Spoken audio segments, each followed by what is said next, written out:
మెడ్ plus లో అదే medicine అదే క్వాలిటీ, మార్కెటింగ్ డిస్ట్రిబ్యూషన్ ఇంకోటి అంటూ వీళ్ళకి అదనపు ఛార్జీలు ఉండవు. అందువల్లే 50 to 80% డిస్కౌంట్ లో మనకు అందిస్తున్నారు.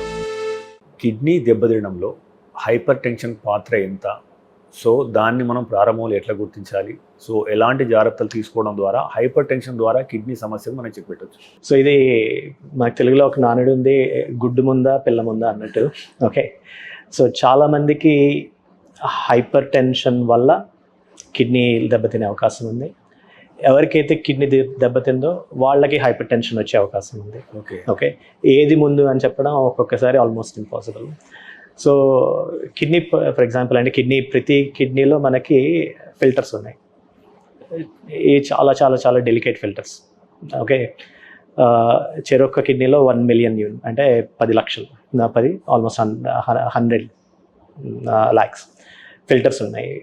ఈ ఫిల్టర్స్ పని ఏంటి అంటే రక్తాన్ని తీసుకొని దాన్ని ప్రాసెస్ చేసి చెడు పదార్థాలు బయటికి పంపించడం. కానీ రక్తం వెళ్ళే ప్రెషర్ ఏదైతే ఉందో అది ఎక్కువగా ఉందనుకోండి, మనం ఫర్ ఎగ్జాంపుల్ ఒక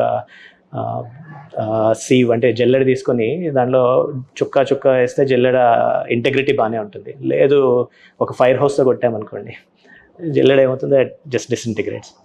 అలాగే బ్లడ్ ప్రెషర్ ఎక్కువ ఉందనుకోండి, ఈ ఫిల్టర్స్ మీద ప్రెషర్ ఎక్కువ పడుతుంది, అవి డిసింటిగ్రేషన్కి ఛాన్సెస్ ఎక్కువ ఉంటాయి. అందుకని బ్లడ్ ప్రెషర్ వల్ల కిడ్నీ ప్రాబ్లమ్స్ వచ్చే అవకాశం ఉంది. అలాగే ఎప్పుడైతే కిడ్నీలో రకరకాల కారణాల వల్ల వాపు ఉండొచ్చు. ఈ వాపు వచ్చినప్పుడు ఏంటంటే ఈ కిడ్నీస్ రావాల్సినంత రక్త ప్రసారం రాక అవి they start secreting some chemicals. అంటే ఈ కెమికల్స్ రెనిన్, యాంజియోటెన్సిన్, ఆల్డోస్టెరాన్ అంటారు. ఈ కెమికల్స్ రిలీజ్ చేసినప్పుడు ఏమవుతుందంటే ఈ సాల్ట్ మనం ఏదైతే తింటున్నామో అది ఒంట్లోనే ఎక్కువ ఉండిపోవడానికి అవకాశం ఉంటుంది. సాల్ట్ ఎప్పుడైతే ఒంట్లో ఎక్కువ ఉంటుందో దాంతోపాటు బ్లడ్ ప్రెషర్ పెరుగుతుంది. సో 2 విధాలుగా పనిచేస్తుంది. హైపర్ టెన్షన్ ఉన్న వాళ్ళకి కిడ్నీ ప్రాబ్లం వచ్చే అవకాశం ఉంది. అలాగే ఏ రకమైన కిడ్నీ ప్రాబ్లం ఉన్న వాళ్ళకైనా సరే హైపర్ టెన్షన్ వచ్చే అవకాశం చాలా ఉంది. సో దాన్ని కంట్రోల్ చేయడం చాలా ఇంపార్టెంట్.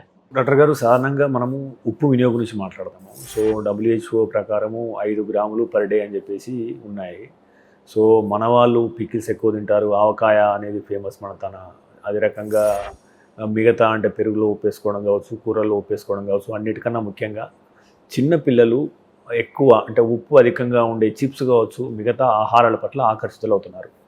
సో ఈ ఉప్పు అనేది కిడ్నీ ఫెయిల్యూర్కి ఏ రకంగా కారణమవుతుంది? ఇప్పుడు చిన్నపిల్లలకి చిప్స్ లాంటి అధికంగా ఉప్పు ఉన్న పదార్థాలు కొనిచ్చే తల్లిదండ్రులకు మీరు ఇచ్చే సూచన ఏంటి? మన బాడీ సాల్ట్ని ప్రాసెస్ చేసే కెపాసిటీ ఏదైతే ఉందో అది ఎక్కువగా తీసుకున్నప్పుడు kidneys are under more pressure. So ఈ ప్రెషర్ వల్ల బ్లడ్ ప్రెషర్ పెరగడం వల్ల ఇంతకుముందు డిస్కస్ చేసినట్టు ఈ ఫిల్టర్స్ మీద ఎఫెక్ట్ పడడము డెఫినెట్లీ అయ్యే అవకాశం.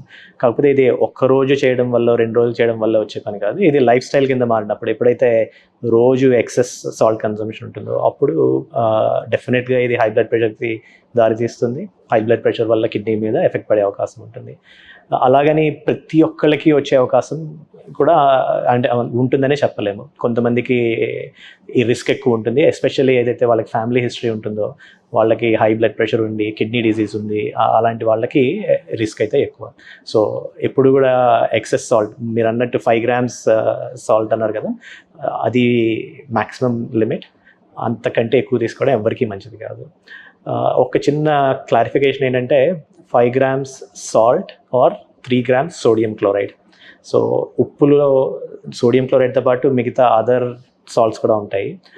సో మనం ప్యాకేజ్ ఇన్ఫర్మేషన్ చూస్తే ఒక్కొక్కసారి సోడియం అని ఉంటుంది, ఒక్కొక్కసారి సాల్ట్ అని ఉంటుంది. సో కొంచెం డిస్టింక్షన్ ఉంది.